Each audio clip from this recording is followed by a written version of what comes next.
Elikkulam MGM UP സ്കൂളിൽ പൂർവ്വ വിദ്യാർത്ഥി സംഗമം ഓർമ്മച്ചെപ്പ് സംഘടിപ്പിച്ചു. പൂഞ്ഞാർ MLA സെബാസ്റ്റ്യൻ കുളത്തെങ്കൽ ഉദ്ഘാടനം ചെയ്തു. യോഗത്തിൽ പൂർവ്വ അധ്യാപകരെയും വിദ്യാർത്ഥികളെയും ആദരിച്ചു. സ്കൂൾ മാനേജർ TS രഘു പതാക ഉയർത്തിയ ചടങ്ങ് പൂഞ്ഞാർ MLA സെബാസ്റ്റ്യൻ കുളത്തെങ്കൽ ഉദ്ഘാടനം ചെയ്തു.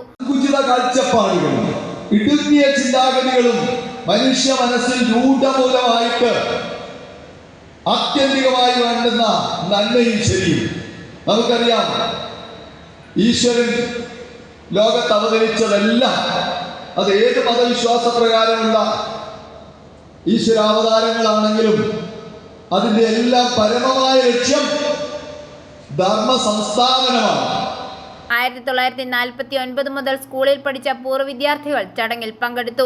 സംഘാടക സമിതി ചെയർമാൻ TS രഘു അധ്യക്ഷത വഹിച്ച യോഗത്തിൽ സംഘാടക സമിതി ജനറൽ കൺവീനർ B ശ്രീകുമാർ സ്വാഗതം ആശംസിച്ചു. എലിക്കുളം ഗ്രാമപഞ്ചായത്ത് പ്രസിഡന്റ് ജിമ്മിച്ചൻ ഈറ്റത്തോട്ട് പൂർവ്വ അധ്യാപകരെയും വിദ്യാർത്ഥികളെയും ആദരിച്ചു. പ്രൊഫസർ MK രാധാകൃഷ്ണൻ, വാർഡ് മെമ്പർമാരായ S Shaji, Mathew Perumanangatt, Selvi Wilson, Shirley Anthyakulam, Deepa Sreejesh, Suseelan Panicker, C Manoj, headmistress Ambili KA എന്നിവർ ചടങ്ങിൽ പങ്കെടുത്ത് സംസാരിച്ചു. തുടർന്ന് പൂർവ്വ വിദ്യാർത്ഥികൾ അവതരിപ്പിച്ച നൃത്തസന്ധ്യയും അരങ്ങേറി. i4A ന്യൂസ് പാല.